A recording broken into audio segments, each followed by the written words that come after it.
बढ़ेंगे अगली खबर की ओर। खबर है महाराष्ट्र की राजनीतिक उथल पुथल की। जी हां, बात कर रहे हैं भारतीय जनता पार्टी की, उस भारतीय जनता पार्टी की जो कभी महाराष्ट्र की सत्ता पक्ष में शिवसेना की सहयोगी मानी जाती थी, लेकिन आज वही भारतीय जनता पार्टी ने महिला सुरक्षा और किसानों के मुद्दे को लेकर शिवसेना नीत महाविकास आघाड़ी सरकार के खिलाफ मोर्चा खोल दिया।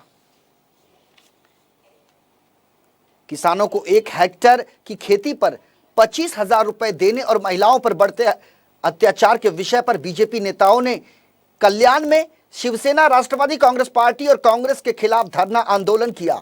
आंदोलन पर बैठे बीजेपी नेताओं ने महाविकास आघाड़ी सरकार के खिलाफ जमकर नारेबाजी करते हुए ये कहा कि शिवसेना बीजेपी गठबंधन वाली सरकार में जो शिवसेना किसानों को 1 हेक्टेयर के लिए 25,000 रुपए देने की मांग कर रही थी, वही शिवसेना सत्ता में आने के बाद किसानों को भूल गई। बीजेपी के सांसद कपिल पाटिल ने एनसीपी की सांसद सुप्रिया सुले से सवाल किया कि यूती सरकार के कार्यकाल में जब कभी महाराष्ट्र में किसी भी महिला पर अत्याचार होता तो सुप्रिया सुले लोकसभा में पूरी ताकत के साथ आवाज उठाती, और अब जबकि महाविकास आघाड़ी की सरकार में महिलाओं के साथ 3 निंदनीय घटनाएं सामने आई, इसके बावजूद सुप्रिया सुले खामोश क्यों हैं? तो ये कल्याण का पूरा नजारा है जो टीवी स्क्रीन पर आपके सामने है। किसानों और महिला सुरक्षा के मुद्दे को लेकर भारतीय जनता पार्टी महाविकास आघाड़ी सरकार पर हमलावर है। महाविकास आघाड़ी का सरकार महाराष्ट्र में स्थापन होने के बाद किसानों को जो राहत देनी चाहिए थी वो राहत इन लोगों ने नहीं दी। किसानों को फंसाया जा रहा है। जिस मुद्दे पे ये सरकार गठित हुई, इनके अलग अलग विचार होने के बावजूद भी इन लोगों ने कॉमन मिनिमम प्रोग्राम बनाया और उसका सबसे पहला मुद्दा किसानों को राहत देने का था, और वही किसानों को आज वो भूल गए। सरसकट कर्ज माफ़ी देने की बात उन्होंने कही थी, लेकिन आज खाली रबी हंगाम के लोगों को, तो किसानों को राहत मिलने वाली है, बाकी किसी को भी राहत मिलने वाली नहीं है। 2 लाख तक का कर्जा माफ़ किया है, सरसकट कर्जा किसी का माफ़ नहीं हुआ है।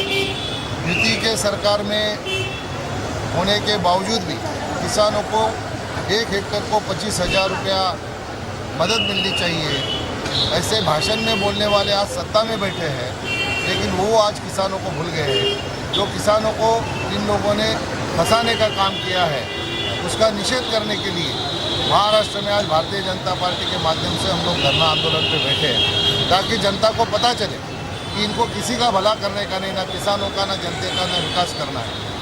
इनको खाली सत्ता चाहिए और सत्ता के लिए एक साथ में आए हैं। ये लोगों तक पहुंचाने के लिए हम आज यहाँ पे बैठे हैं। वैसे ही हमारी बहनें आज खुले मन से अकेले घूम नहीं सकते, ऐसी परिस्थिति निर्माण हो गई है। महाराष्ट्र में 3 घटना घटित हुई। ये घटना जो है ये कायदा सुव्यवस्था का पूरा सत्यानाश इन लोगों ने कर दिया है।